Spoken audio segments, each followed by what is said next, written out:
যায় না, যার জন্য সবাই খুব এনজয় করতে পারে।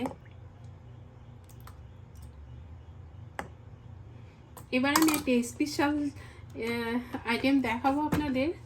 এটা বাংলাদেশ থেকে আসা বিখ্যাত বগুড়ার দই, যেটা আমাদের এখানে আমরা মাঝে মাঝে পেয়েই যাই। তো সেই দইটা আমি উপরে একটু দিয়ে দিচ্ছি।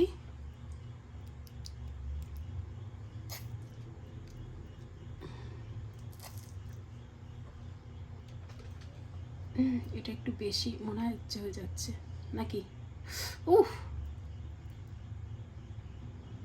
দর্শক ফ্রেন্ড, খুব কম সময়ে আর চটজলদি ঠান্ডা ঠান্ডা এই সাবুদানা ডেজার্টটা আমরা কিন্তু তৈরি করে নিতে পারি। আর এই সাবুদানার ডেজার্ট কিন্তু এক গরমের দিনে আমাদের শরীর মন দুটোই কিন্তু ঠান্ডা হয়ে যাবে।